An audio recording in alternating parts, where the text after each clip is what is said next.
Well, and welcome everyone to the 5th virtual StockSlam this year.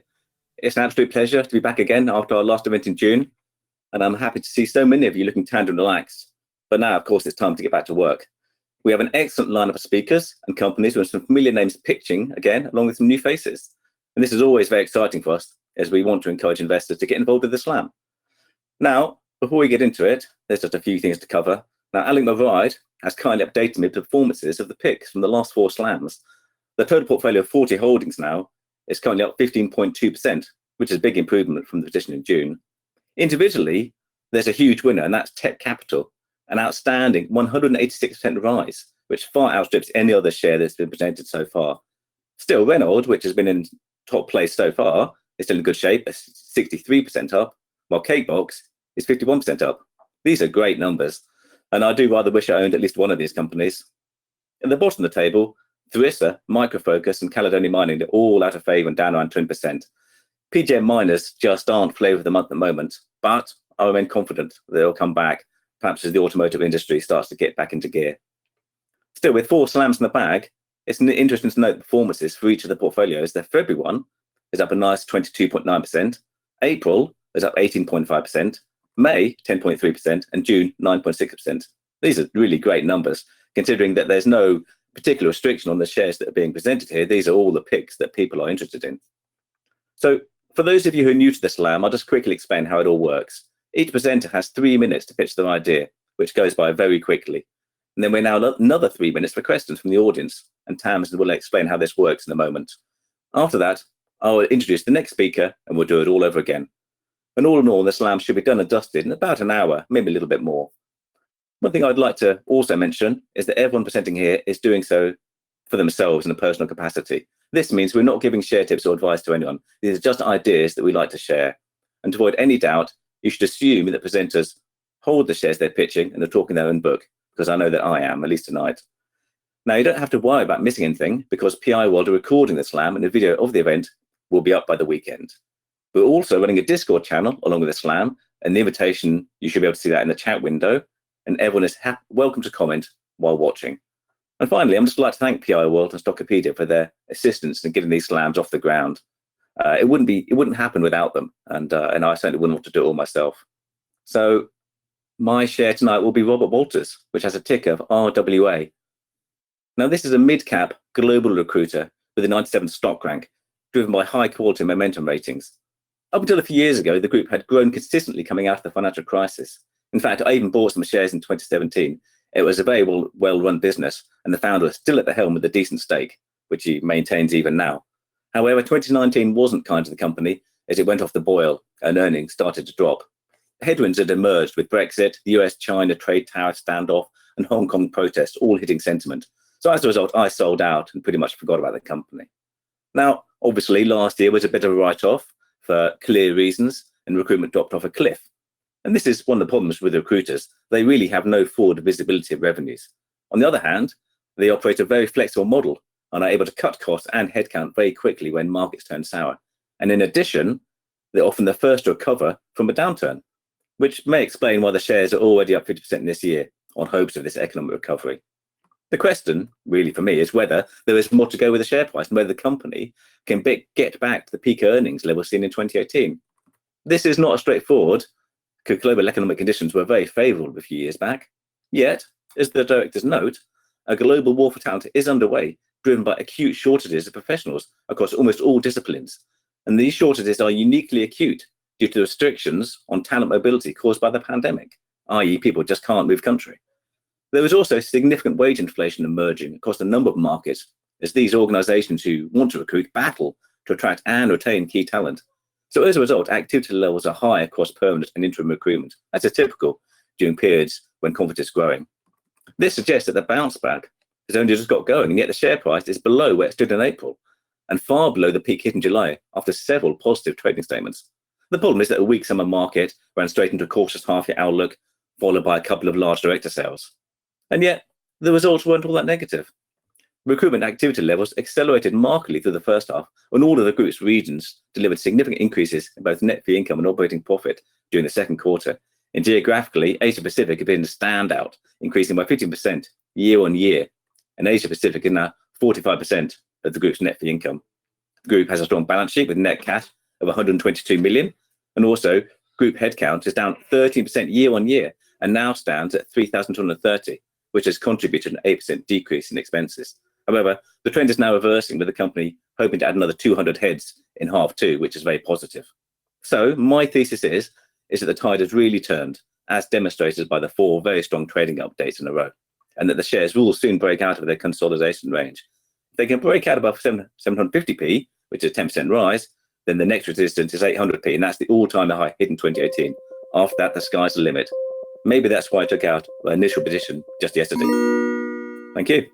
And now I'm going to take questions. Great, thanks, Damian. And the first and only question so far is why Robert Walters rather than Hayes? That's a good question. I haven't actually looked at Hayes. I mean, I do have a holding in Staffline as well, and that was a badly run company for a while, which has bounced back very well this year and is looking to do very well. And Robert Walters, because I'd held before, I had some familiarity with it. I knew the markets that it was involved in, which are pretty global. How it could burst at Hayes, I don't know, but I think if a recruiter is going to do well, it's going to do well now as the economy is bouncing back. And do you know anything about any of its other competitors? No, I'm not really a recruitment company expert. I mean, I know there are a number of small recruitment companies listed on the stock exchange, and I don't know about all of those, I'm afraid. Do you think this is a long-term play? I don't think any recruiter can be a long-term play because they're so cyclical. They will inevitably be subject to the vagaries of the economic cycle. And, they often say with cyclical companies that you should buy them when their PE is high, because that's the point at which they're about to bounce back, and you should sell them when it's low because they're at peak earnings. And right now, the PE, obviously, for Walters is very high and forecast to fall. But no, I couldn't hold it year in, year out, I don't think, simply because of that cyclicality. But I think it's got a few years in it yet. Does it specialise in any sectors? It has some. I wouldn't say it's a specialist. I mean, it's more of a generalist recruiter. I mean, there are sectors. It's certainly more technical than some recruiters. It's not in the same areas that Staffline is in, which is kind of blue collar work. So in that sense, it's a white collar kind of recruiter. But it is more of a generalist, I think, than some recruiters. And do you think we've lost the surge in recruitment? Is it now too late to buy in? No, I think it's only just got going, to be honest. I don't see companies are starting to hire again, business start to get back on their feet. I don't think we're anywhere near the end of this kind of current recruitment cycle. And you're not worried that recruiters are all fighting for the same staff pool? Well, that's always been the case. If they're any good, then they'll find the staff. And what stop loss would you recommend based on your findings and the current price? I'm not really a stop loss kind of person. If you look at the graph, you could say, I can just have a quick look at it. I mean, certainly in terms of breakouts, 750p and 800p would be critical. I mean, I would say that if let's say it falls below 650 to somewhere between 650 to 625, then yes, it's probably broken out of its trading range. And if you're into stop losses, that's probably the kind of place I'd be looking to put it. Brilliant. Thank you very much, Damian. I'm afraid we're out of time. It always happens, Tamzin. And now, hold on to your hats. Tamzin herself is going to be presenting Argentex. So take it away, Tamzin. Thank you, Damian. Argentex, AGFX, foreign exchange services to institutions, corporates and high net worths. They target transactions of over £1 million and they compete with the banks by providing a better service. Their market cap is 110 million and Numis forecast revenue for full year 22 is up 32% and for full year 23 up 28%. They have a 5-year CAGR of 39.6% and gearing. Pre-tax profit and earnings per share for the full year 22 is around plus 55% and for the full year 23 around plus 37%.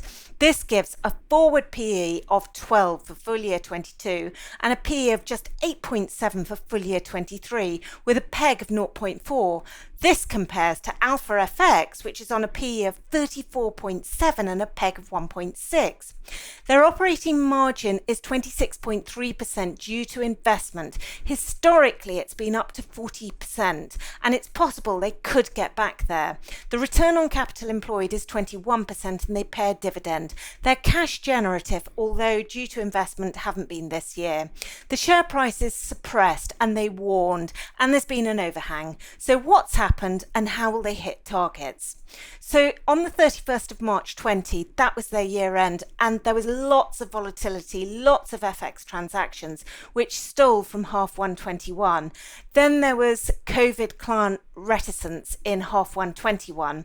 They couldn't recruit until September 20. Now salespeople drive the revenues, and these are now delivering. A new high quality cohorts are now onboarding as well.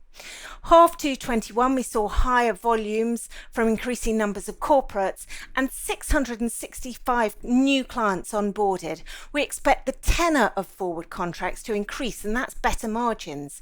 The Amsterdam office is growing, and it'll be a route into Europe with approval expected December 21.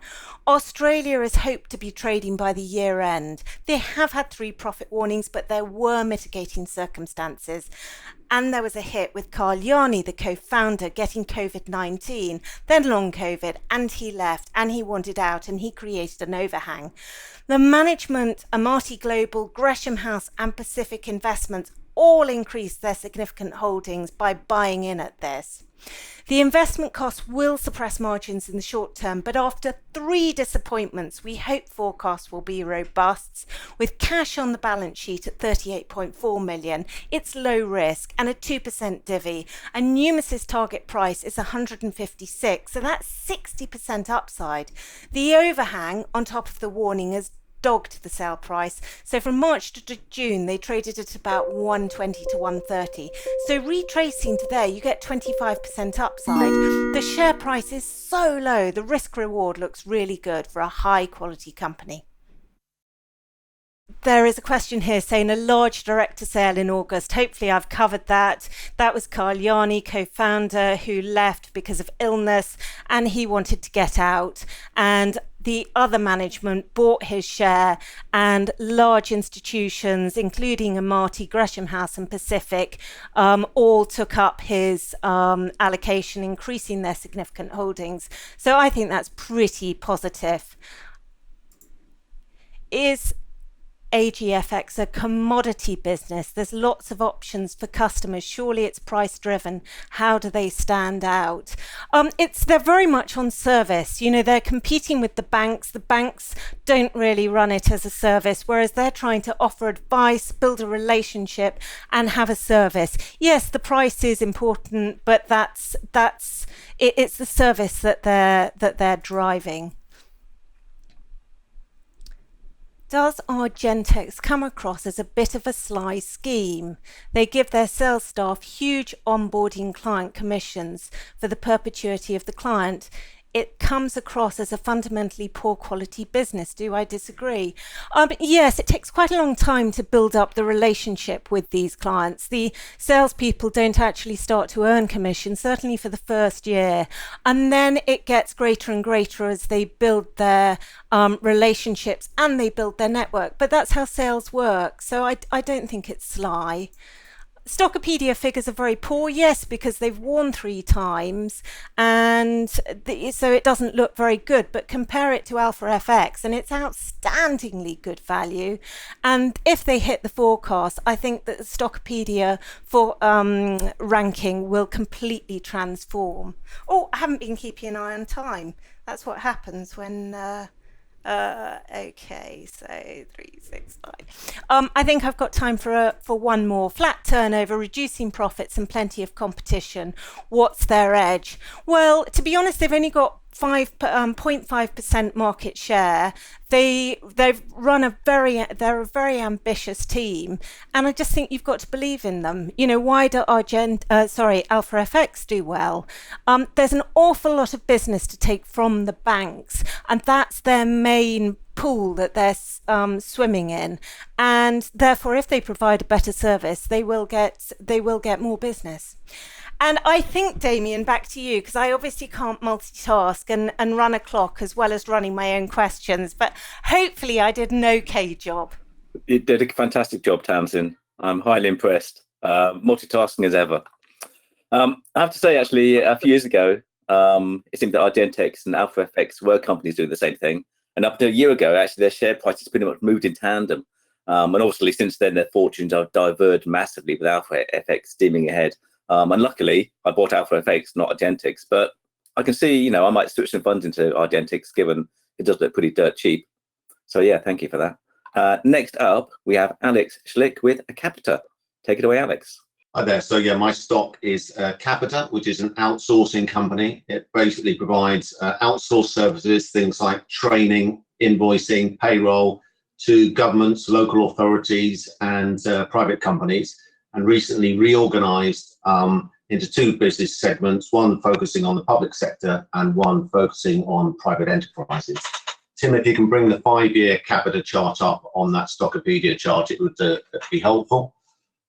Capita, you can see from this, is a pretty unloved stock. Obviously, at one point was a stock market darling, growing sales and margins, but that all came unstuck in sort of 2014, 15 and 16. Jonathan Lewis, the new CEO, came in December 2017 and started his restructuring program. And he spent 3 years fixing the balance sheet.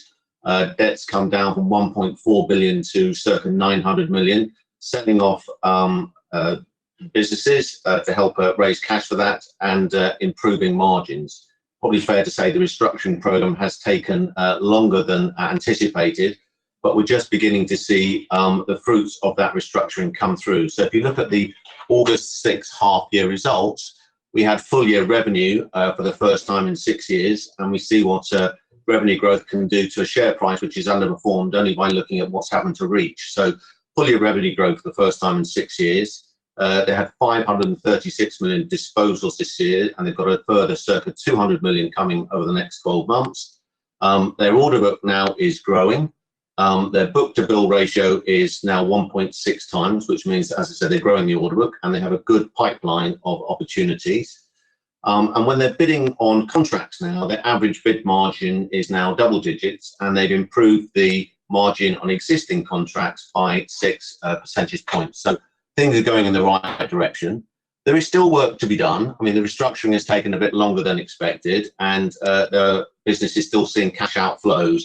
There'll be one-off cash outflows this year of between 334 and 350 million. Well, that will reduce to 45 million in 2022. A couple of CEO quotes for you, I think, are encouraging. They're making good progress in profits and margins, and they've won significant amounts of new business at appropriate margins. So in summary, this is an unloved and overlooked stock, but it has certainly been increasing interest post those interims. The company is growing revenues. They are growing margins. They're showing increasing profitability. They've got a high order book and a strong pipeline. They are reducing debt, and their debt level will come down further. And it's on, I would suggest, a lowly valuation on EV to sales of 0.5 and a PE of 7.7 times. So that's a quick summary of Capita, and now happy to take any questions. Thank you, Alex. And how long do you think it'll take for them to shake off their poor reputation? Well, I think it could be argued that it's taken them 3 or 4 years since Jonathan Lewis, came on board in 2017. And you can see that in the share price, which has continued to fall. Probably over the last 12, 18 months, there's been a sort of a base around the sort of 35 to 50p level. And there's, I think, increasing confidence that the restructuring and the cost savings and the disposals that Jonathan Lewis has put through with his team are beginning to take effect. So I would suggest that actually the reputation is beginning to improve as we speak, and certainly since the 6th of August when they published their half-year results, which I said showed that increase in sales for the first time in 6 years. I think that got a lot of people looking at this stock for the first time and showing an interest in it. The Stockopedia Z-score looks worrying. Should the 925 million net debt be a concern? Well, net debt, including IFRS 16 lease liabilities, was as high as 1.4 billion back in 2018. Now, over the past 3 years, they've been slowly reducing debt by making disposals, and they've got circa 200 million further disposals to come through. But if you look underneath that 900 million of net debt now, only 400 million is actually cash debt, and the rest of it is, as I said, IFRS 16 lease liability. So it's come down, and it's likely to come down further. And if you look at the net debt to EBITDA ratio, it's sort of 1.8, 1.9 times. So yes, it could be higher, but it's going in the right direction. And are you not concerned about the pension deficit? I don't have the pension deficit figure at the top of the in front of me at the moment. I don't believe it's an issue. And what target price do you have, and in what time frame? Well, I think if you look at sort of general sort of principles and think a stock that could do margins, double-digit margins, should be trading on an EV to sales of 1. Certainly, it's possible that Capita could get to that. Currently, EV is 1.6 billion. The sales are 3.2. So it's possible the EV itself could double over the next 12, 24 months. And that would suggest the share price would go up 3 times. Thank you. And will the withdrawal from Afghanistan dent their business? I'm sure they were doing a lot for both the US and US services. I'm not aware that the business in Afghanistan will have any significant impact on their business. Thank you, Alex. And that's the end of questions. Back to you, Damian. Thank you. Cool. Thank you, Alex. I mean, it takes a lot for me to consider a company where every graph is trending down and to the right. However, you were spot on with Tekcapital, where the share price has tripled in the last 6 months. So yeah, I'll take a good look at Capita when I have a moment. Next up, we have David Carle with Belvoir. Take it away, David. Thanks, Damian. My pitch tonight is Belvoir Group, BELVOIR, which is a ticker of BLV. I own shares in this company. It's about 3% of my portfolio. Belvoir are a property franchise company with 3 divisions: estate agency, residential lettings, and financial services such as mortgages. And they're experiencing strong growth in all 3 parts. They manage about 72,000 properties. The company was founded in 1995 and listed on AIM 9 years ago. Market cap is 100 million with an enterprise value of 104 million, so debt is just 4 million and is being paid down. It was 5.7 million a year ago. The company has had 24 years of unbroken profit growth, and I'm certain that they're aiming to make that 25. They have a policy of acquisitions and strategic alliances such as dual branded branches with the Nottingham Building Society. They have 6 brands of franchisers. 60% of their revenue is recurring, and the financial services division made 2.8 million gross profit, which was up from 0.3 million back in 2016, so growing very quickly. The interim results for the last 6 months were published on Monday, showing pre-tax profit up 51%, revenue up 41%, earnings per share up 35%, and the interim dividend was increased by 17% to about 3% per year. A few key quotes from the results. Strong growth continues. H1 results are significantly ahead of management's expectations as at the start of the year, and highly cash generative, with 119% of operating profit converting into operating cash flow, enabling strategic acquisitions to be funded from cash reserves. The Stockopedia rank is 83, and the price to earnings ratio is 16.8, falling to 14 on forecasted earnings. The share chart shows a 2-year upward channel, and it's generally above the 50-day moving average. The shares were 100p in April 2020 and recently reached as high as 320p, but have since fallen back to around 260p, which is a buying opportunity, I think. The broker FinCap have a target share price of 334p, and Belvoir have met every previous forecast. Finally, the directors have a long-term incentive plan, 100% subject to an earnings per share performance, so highly motivated management. In addition, the directors have substantial shareholdings in the company and are also highly experienced in their industry. So that's my pitch on Belvoir. Thank you very much. And any idea why the share price dropped heavily recently with no apparent explanation? I think that is probably because they had previously forecast at the beginning of August what the results were going to be, and then they probably issued equivalent figures. So maybe the market was looking for even more, but I don't understand why that it would drop this much based on excellent results. Doesn't make any sense. So I bought a few more today. Thank you. And how much of Belvoir's business is cyclical? Well, a lot of it, such as residential lettings, is ongoing and is not really cyclical at all. Estate agency is booming at the moment. Financial services is also doing very well. So there could be a property downturn at some point, but I don't see it happening in the next couple of years.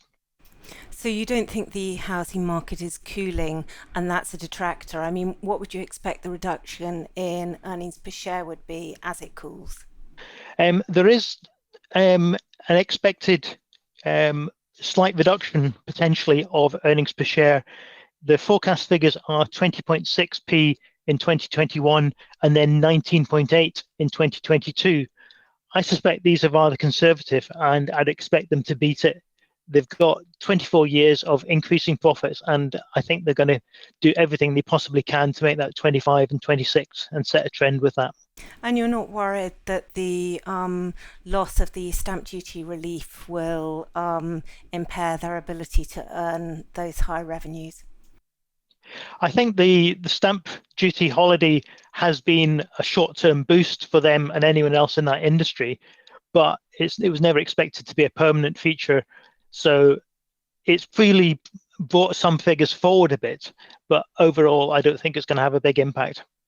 And there's been some frequent director sales, and the last director buy was back in 2019. Why do you think this is? I think this is largely directors selling when they have options in the company, which is part of their remuneration package. So I don't think there's any case of them selling down because they don't have confidence in the company. And where would you be looking to place your stop loss on Belvoir? I'm looking at this as kind of a 2-year holding, and I'm not really worried about having a stop loss.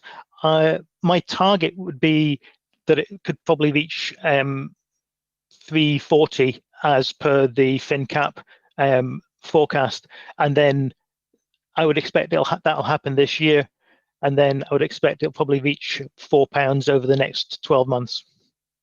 So I'd only be, instead of a stop loss, I would only really consider if they issued profit warnings. Thank you, David. And back to you, Damian. Brilliant. Thank you, David.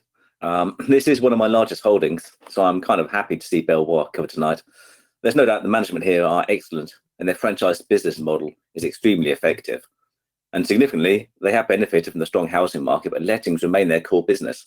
Whereas, as I know people who ask questions about the cooling sales market, well, that will help temper some of the impact. And coming up next is 20s trader with AB Dynamics. Take it away. Afternoon, everyone. So my pick this week is AB Dynamics, which I believe is a quality on a dip scenario. So to give the background, AB Dynamics sells products and services to the automotive R&D departments for the purposes of vehicle testing. Automotive customers include Tesla, Volvo, VW, and many more.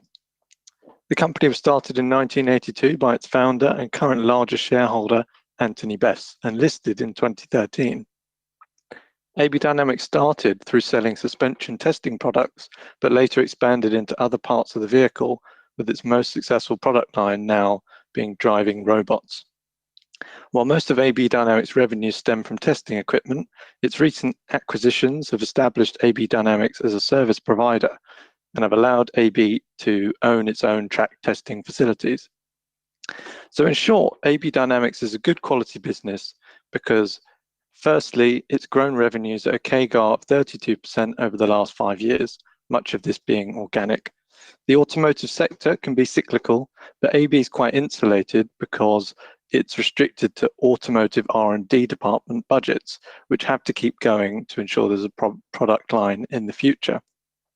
Financially speaking, operating margins, which you can see on the screen, have averaged 20% over the same 5-year period, and return on capital is typically in the high teens, dragged down recently due to their acquisitions.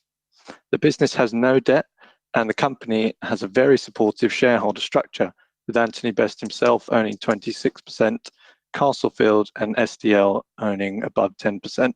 So that's 50% of the shareholder structure already tied up. In recent times, the shares have fallen, as you can see the drop on the screen, roughly 35% from their peak, due to a weak half-year report and no guidance, with revenues down 21% versus the prior half year. This was led by track testing, which the revenue for this segment was down 29% compared to the prior year due to COVID disruptions, which I think are probably going to be temporary.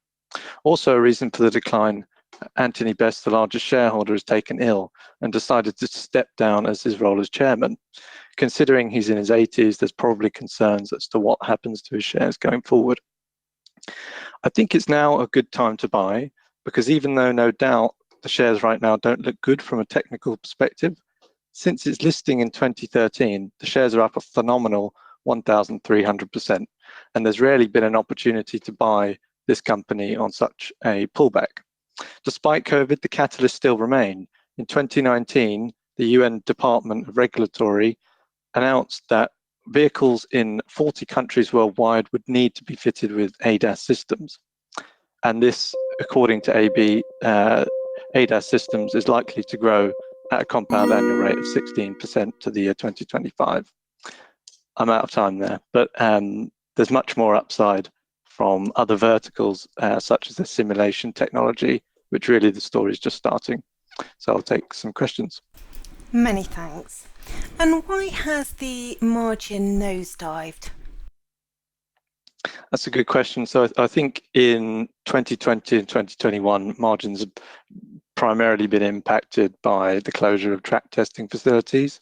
So AB's chosen to carry on investing and carry on, with their capital infrastructure and not wind up business units. So you've still got that capital base, but just less revenue, less top line has resulted in lower margins.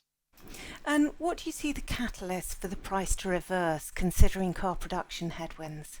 Yeah, so I think there's two bits. There's kind of catalysts in terms of news flow, which I guess, the full year report comes out in November. So, that could be a potential catalyst. Acquisitions that AB are planning, they've got a lot of cash on the balance sheet.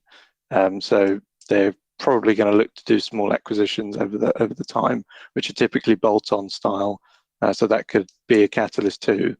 But in terms of the overall sort of underlying market for automotive vehicles, as I said earlier, production might be slower now, but R&D has to carry on at an ever-increasing pace, especially when you've got electric vehicles, autonomous vehicles, and lots of changes occurring in the industry that manufacturers need to keep up with.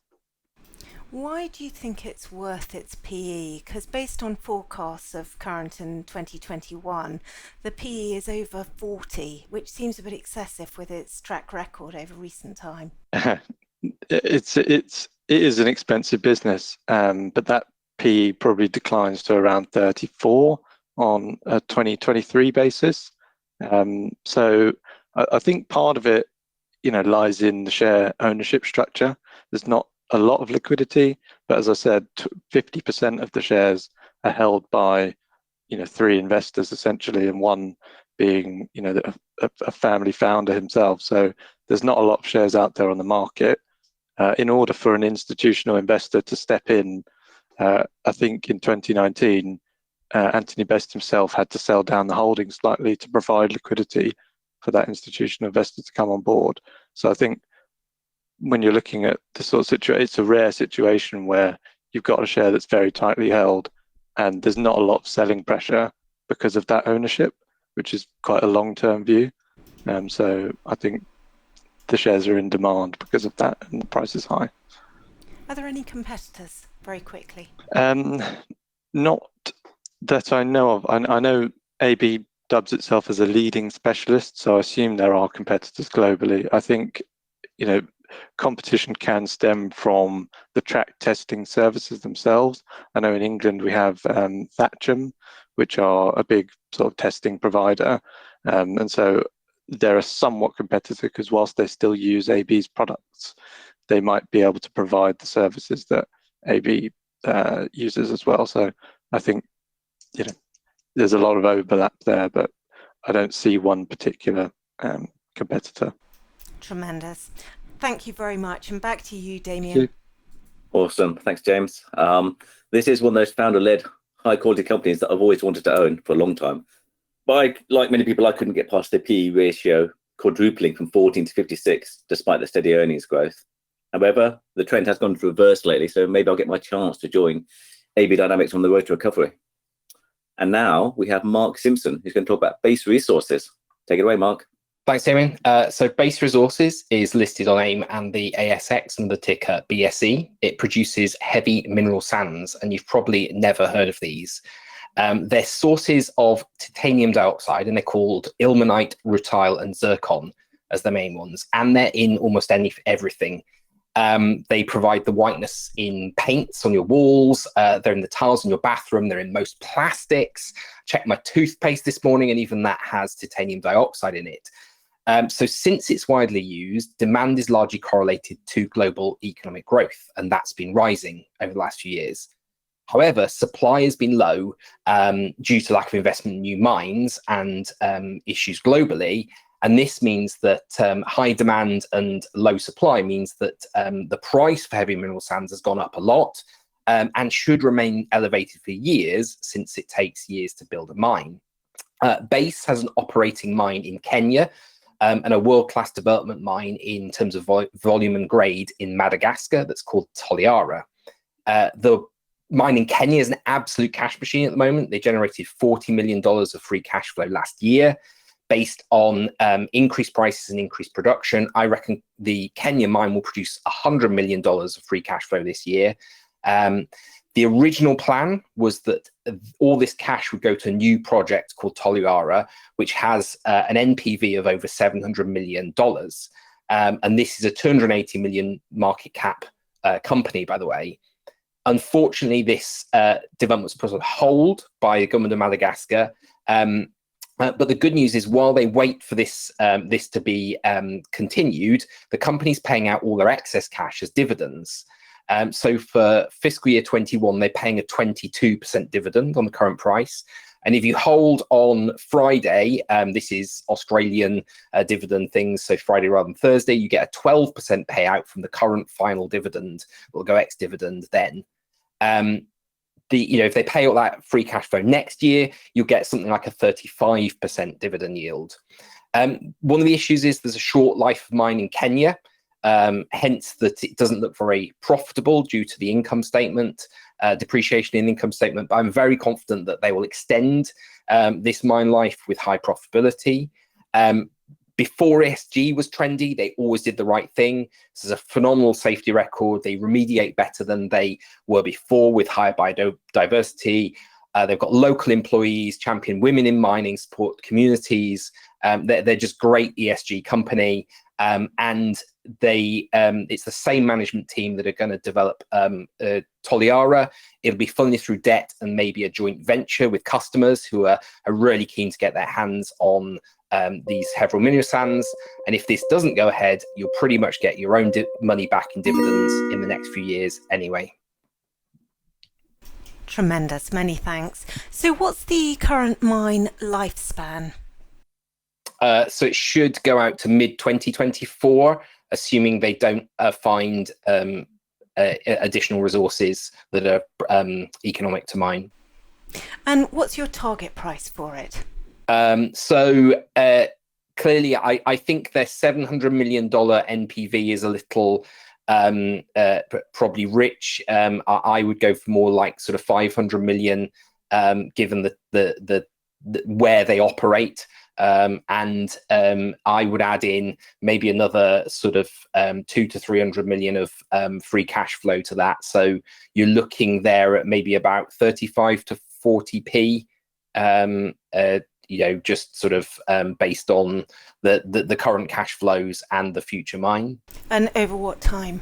Well, as long as it takes for the market to recognise that this is there. So you get your money back in dividends if you hold over the next couple of years, and if Toliara goes ahead, I would expect the share price to respond to that. But who knows with this market? Thank you. And have they a plan B to Madagascar, Kenya? Are there any more land holdings? No, they don't have any other projects. I think they certainly have exploration license in Kenya, so that will be extended. It would be higher than usually if they don't find economic resources in Kenya with those explo licenses. Realistically, I think there's a sort of 80 to 90% chance that Toliara goes ahead. The World Bank's involved. This is absolutely key for Madagascar. And to have somebody with the ESG reputation of base to deliver this as well is, will be a real plus for Madagascar itself. And what do you think are the biggest risks? I guess in general the risks of operating in Africa, tax demands, kind of a workforce that's exposed to COVID with maybe kind of poorer than average global healthcare. But there's no, and there is obviously commodity price risk here. But given that the next best mines probably that are going to come on stream are at least 2 years behind Toliara in terms of planning, and they're in Greenland, which is doesn't have a lot of history of mining and has isn't particularly well located for these products. I think the risks there are not great on the commodity side. In fact, the risk is probably the other side, that not enough supply means that prices soar. Many thanks, Mark. That's the end of questions. Damian, back to you. Thank you. Cool. Thanks, Mark. This is one of those situations where you definitely need to understand both the industry and the company to be sure of your investment. Clearly, you're very comfortable in this space, and hopefully you've whetted the appetite of at least a few people in the audience. So now we have David Thornton, who's going to talk about Totally. Off you go, David. Thanks, Damian. The stock is Totally. It's one I've known for a couple of years now. I've spoken to the company a few times, and I've written about it in this month's Growth Company Investor. And the premise here is a pretty straightforward one. Totally provides outsourced services to the NHS, and I think we've all got a clue recently of the direction of spending in the NHS, and we could hold a sweepstake to determine where we think the size of the waiting list is. The highest estimate I've heard is 13 million cases. I mean, there's a huge issue here, which I think Totally is going to be part of the solution for the NHS solving these problems. The biggest division they operate is called Urgent Care, and that's over 90% of revenues. This does a couple of things. It provides the 111 service as well as GP out-of-hours services, and that side obviously has been booming during lockdowns and COVID-19. It also provides urgent care centres. Now these can be co-located within A&E departments, and they can be standalone centres. They're basically walk-in centres where people who've got an urgent problem can go and be assessed. It's a sort of triage to weed out cases which genuinely are emergencies, and those which can be dealt with separately from going in an A&E department. And they have a lot of contracts for those, and that side of the business grew significantly when the company acquired a business called Greenbrook in 2019, and that really scaled the whole organisation up and provided them with a critical mass in that urgent care business. The other two smaller divisions, one is planned care, which provides outpatient services, but the other one is, I think, a lot more interesting, which is insourcing. And this is going to be a great way of helping the NHS deal with the waiting list issue. Insourcing is totally providing their staff to go in and use what would be otherwise idle NHS facilities, operating theatres and so on during weekends, out of hours, with the enormous backlog in elective surgery. And I think that could be a really significant part of growth for them going forward. Management know the NHS, know the way around there very well. The CEO, Wendy Lawrence, worked in it for 23 years, started off as an ambulance woman. There's also another, I think, positive development, which is the Integrated Care White Paper, which was announced earlier this year. And that should help speed up the whole commissioning process, the contracting process, and that should help totally move forward on the pipeline of contracts much more quickly. It's cash generative business, 15 million net cash in the context of a 65 million market cap, and the PE progression goes 20 times, 15 times, 10 times. So I think with that momentum, the stock should do very well over the next couple of years. Thank you. David, many thanks indeed. There have been no direct purchases or purchases by institutions recently. Why is that? It's a small company, Tamzin. I mean, it's 65 million market cap. The shareholder register is a pretty good one for such a small company. Fleming, Premier Miton, Threadneedle and Lion Trust. That's a pretty good register. And also, as a private investor called Richard Sneller, who's got a big stake in it, who also invests in one or two other quite interesting smaller companies and is quite a canny individual. So, I can't speak for management, but I think the register is a very good one for a micro cap. Thank you. And two questions on the low gross margin. They look paper thin based on the last 5-year figures. Is growth eating cash, and does that low margin concern you? No, it's very cash generative. I mean, there's a sort of body shop element to it, like a staffing company in a way. So because obviously you've got a big pass through of revenue into wages for the staff that you're using to provide these services. So I think that explains it. The urgent care business is about an 18% gross margin, but the insourcing is higher. That's nearer 30% gross. Again, still low, which reflects the staffing costs. But the key point is that the businesses, these are service businesses, and it is cash generative, and it's got a very strong cash position. Thank you. And might bigger NHS budgets attract more competition and more competitive tenders? And who are the competitors?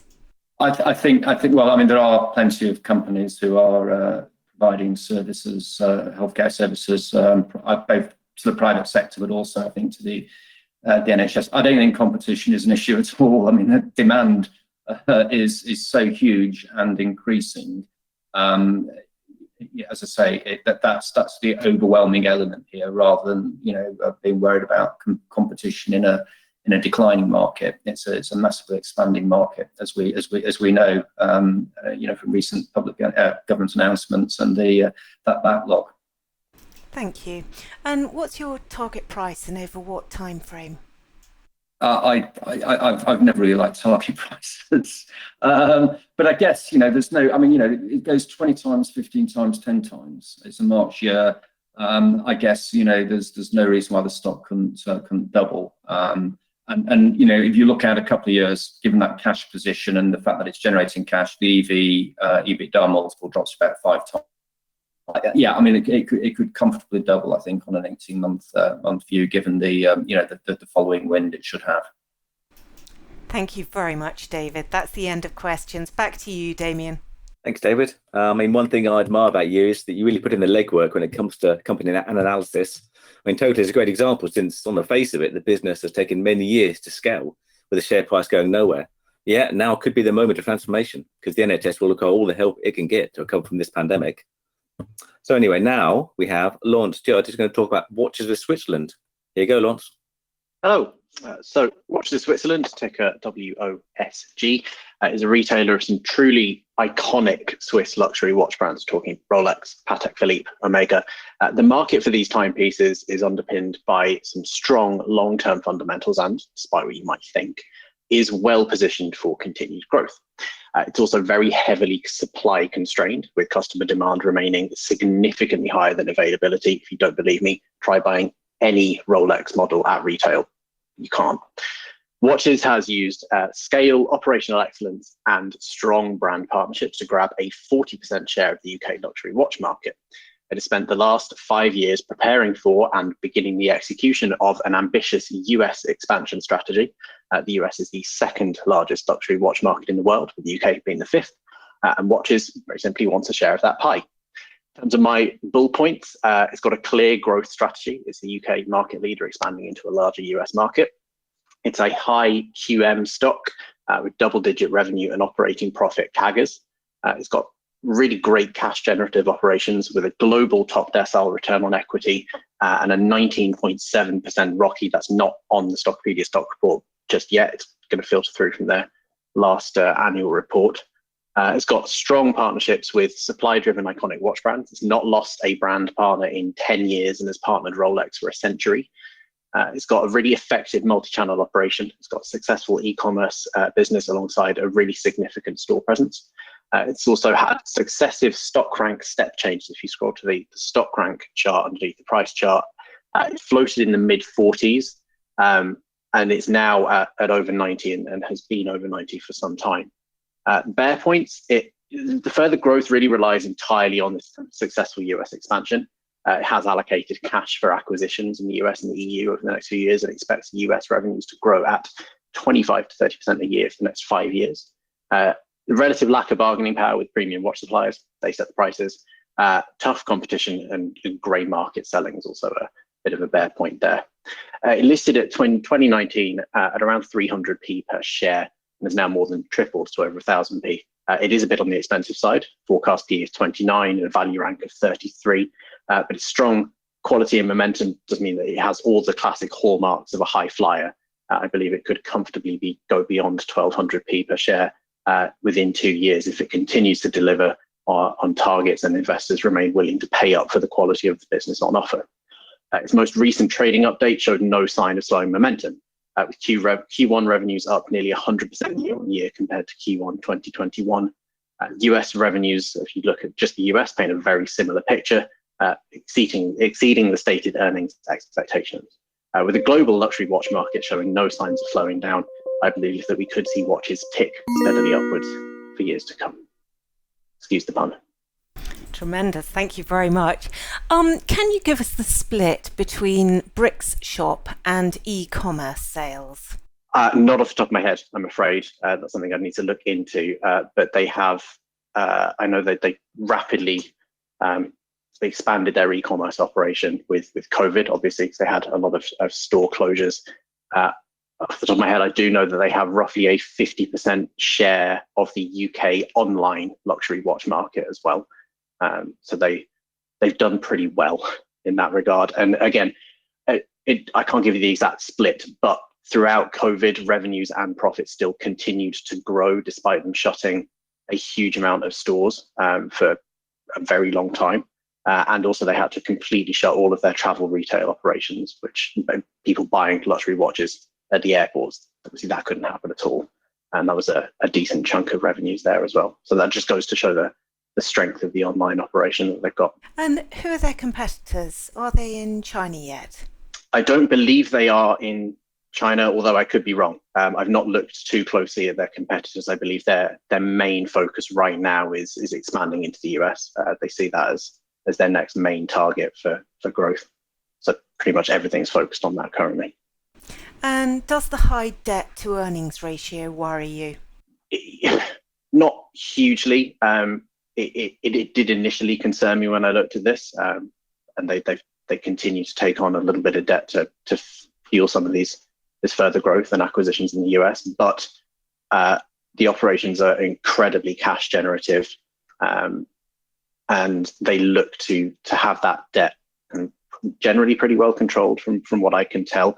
I'm by no means an expert in this, but they have seemed to reduce it over the last couple of years as well. They have fueled some of that, funneled some of that cash into reducing the debts on the balance sheet as well, which is good. And what's your target price over what time frame? Do you see this as an impulse purchase or an investment for the future? I generally see this, like the watches themselves, probably as an investment for the future rather than an impulse buy. So I first pitched this to our staff investment club back in probably March or so when price was at 670 odd p. They didn't buy it. I will lord that over them. But I've said it then and I'll say it now. I think this is kind of one of those steady growers. I don't think it's going to go kind of hockey stick. But again, I do think it'll tick steadily upwards. I have one of my colleagues who bought it when I initially pitched it to the club and keeps telling me, yeah, it's up again. It continues going up. She really likes it in her portfolio because it's just there, reliable growth.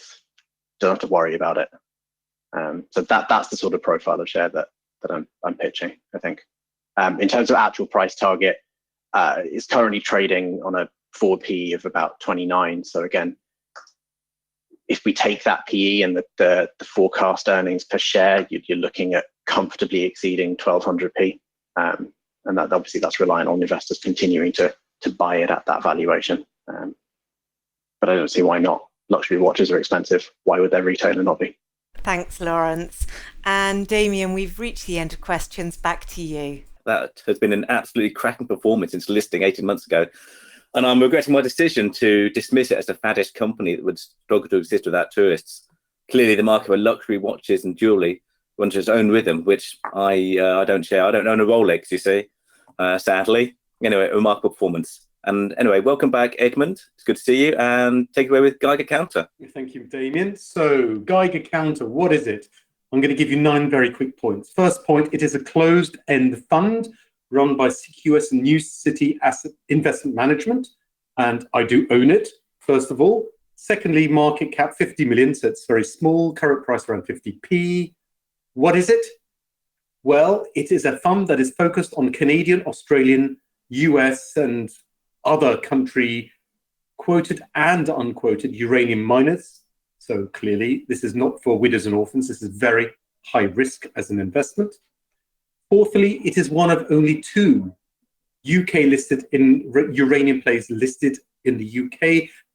The other one is Yellow Cake. Yellow Cake buys physical uranium oxide, as in the pellets, and stores them, whereas Geiger Counter is the only listed company that I know of, the listed fund, that buys miners. As a result, it has operational leverage to the underlying uranium price because, again, miners tend to benefit more than from the movement in price. Now, fifthly, if we talk about the macro story, why invest in uranium? Here are the drivers for uranium. Firstly, the net zero carbon drive. If we are going to achieve a net zero carbon future, we are going to need to generate an awful lot more electricity from non-fossil fuel sources. Once you get rid of natural gas, coal, and oil, yes, you've got hydro, you've got solar, you've got wind, and maybe some biomass, but really, you are going to need more nuclear. Now, I know, I say the word nuclear, everyone thinks instantly of the bogey words such as Chernobyl, Fukushima, 3 Mile Island, but actually, today's uranium plants in general are very low risk. They're actually well managed, and the technology is well understood. So actually, when you look at the impact, again, it is one of the only net zero carbon sources of electricity generation that you can generate at scale, firstly. And secondly, if you actually look at the safety record, number of accidents and number of people who've died as a result of nuclear power accidents, it's actually tiny compared with anything to do with fossil fuels. So actually, the risks are very, very much exaggerated. Our uranium oxide price has moved up to $40 a pound. It was at $25 a pound at the beginning of 2020, so a big move already. But bear in mind that the break-even mining cost for miners is about 50. So if they are to get stuff at the ground, they are still losing money at the current price. The catalyst is a huge demand-supply imbalance. Yellow Cake and Sprott Physical Uranium Trust are 2 funds buying up physical uranium, as are uranium miners. Utilities are struggling to secure supplies, and this is driving the price up. What does GCL hold? It holds a collection of quoted companies such as NextGen Energy, UR Energy, and SPUT and ISO Energy in Canada. Basically, what do I see? I see the NAV is driven by mining exposure. I think uranium prices are going up. Mining prices have got more. If you look at the chart, there was a recent breakup to a 9-year high. For me, the next resistance level is 70 pence, and it's 50 pence today. That's it from me. Edmund, thank you. Question, if I already own Berkeley Energia, should I buy Geiger Counter, or is one uranium holding enough? Well, Berkeley Energia is obviously a single company play. It's a small, high-risk company play. The benefit I think you get with Geiger Counter, Tamzin, is clearly that it is a closed-end fund. It is more diversified. It is diversified geographically. So as I said, you have Canadian, Australian, US miners. Bear in mind that the most important area for uranium is actually Kazakhstan. So there's a huge geopolitical element I didn't even talk about. And if you don't want to buy from a former Soviet republic, as maybe the US don't want to, then you are pretty much condemned to buying from the Canadians from the production areas around the Athabasca Basin, which is where most uranium in Canada is found. So I think GCL from that point of view is an excellent diversified play. Thank you. And who are the main buyers of the material? Well, the utilities. I mean, obviously, if you think about utility plays around the world, they have a lot of nuclear plants. In the US, for instance, a considerable amount, it depends state by state, but a considerable amount is bought and used by utilities. The same in the UK. We think about EDF, for instance, constructing the new Hinkley Point nuclear plant. But of course, there are lots of existing nuclear plants that produce electricity in the UK. France is a huge buyer because, again, a huge slug of French electricity is generated by nuclear power. And of course, finally, we haven't even started talking about the growth areas. The growth demand for electricity is, of course, coming from emerging markets, notably India and China, and they are building nuclear plants very quickly to satisfy this continual growth in electricity demand from their population. And isn't there a fear of a move away from nuclear? It's possible. But I think, again, if we're serious about going to net zero carbon, there are very few technologies that can deliver net zero carbon electricity production in scale. Now, if you consider, Tamzin, they're all being coerced into buying electric vehicles. Imagine that the demand for electric vehicles goes up, right? We're going to plug these things in.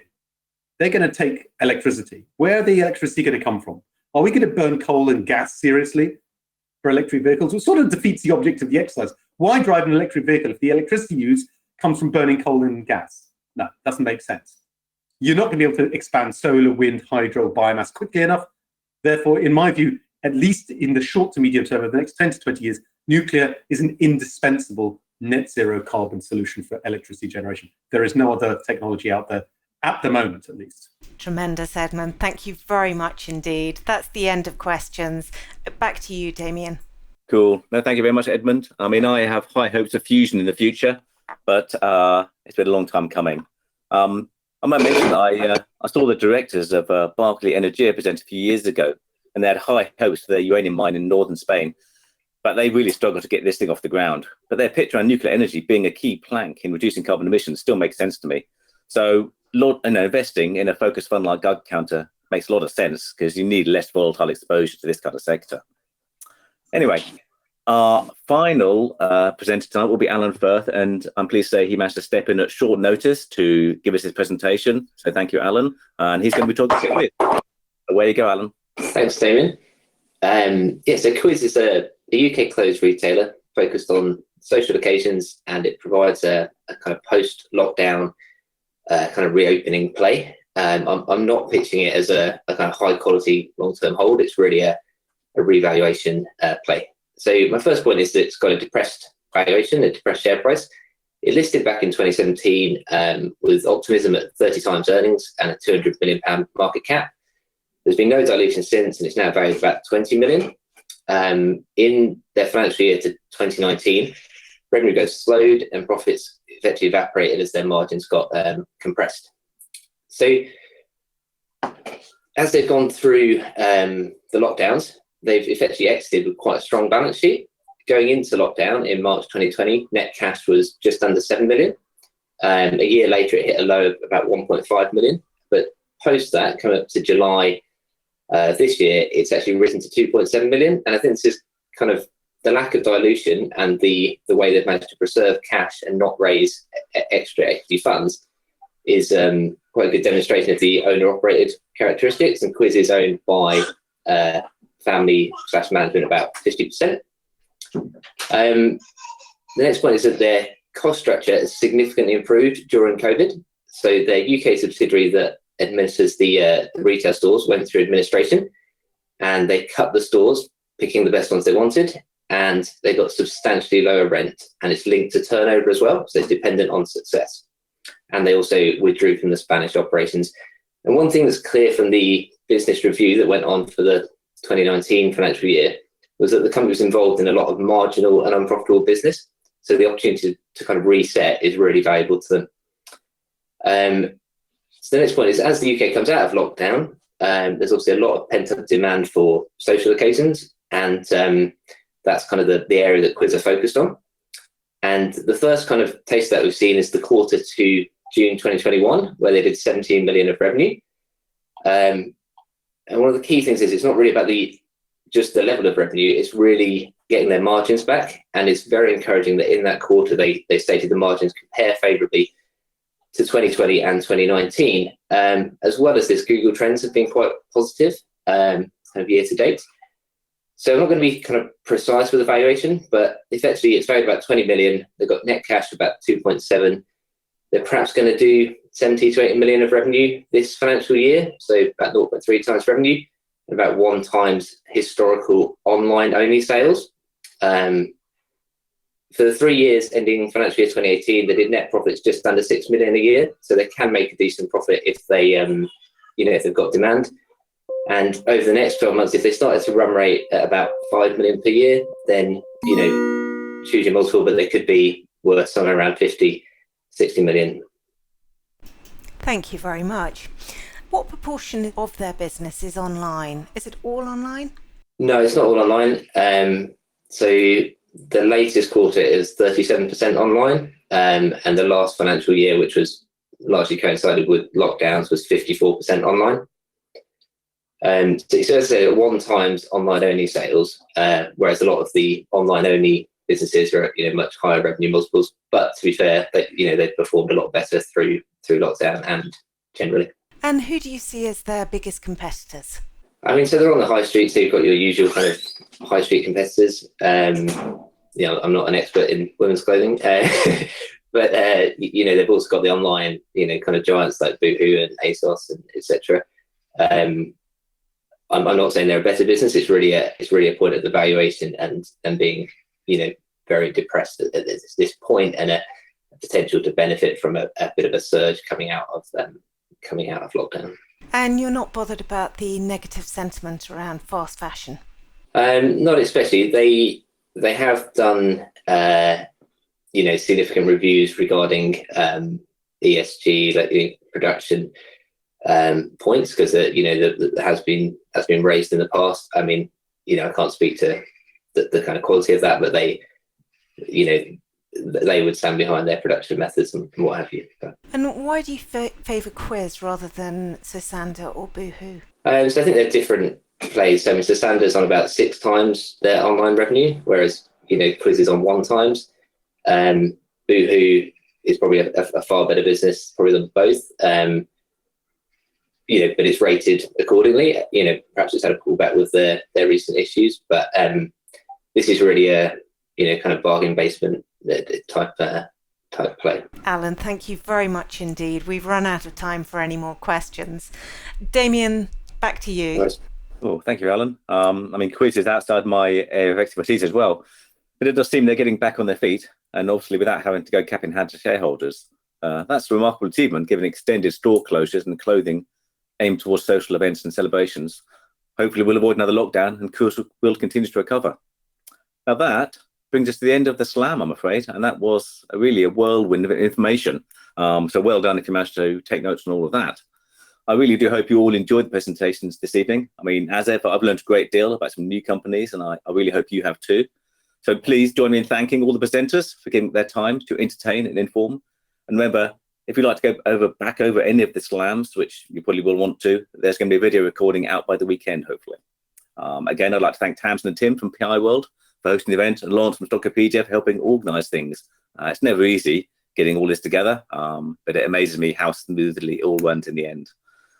Still, I'm sure we can get even better, and we would be grateful if you could give us some feedback on tonight's event. This will help us, and I'm pleased to say we also have a provisional slot for the next event. It should be on Wednesday, October the 27th at the same time. So put that in your diary. And we are hoping to slot in another slam for Christmas to round off what I hope will be a profitable year for all of us. So, as I said, put in the diary and think about whether you would like to present at the next slam. It's not that difficult. It might seem a bit daunting, but all of the presenters had to start somewhere, and you could hopefully join the club. And finally, thank you all for logging on this evening and joining the conversation on Discord. I know it was good weather outside, and you could have been having a barbecue instead, but there wouldn't be an event without you. And obviously, if you want to continue the conversation on Discord or Twitter, then really go right ahead. As it stands, please have a great evening. Thank you.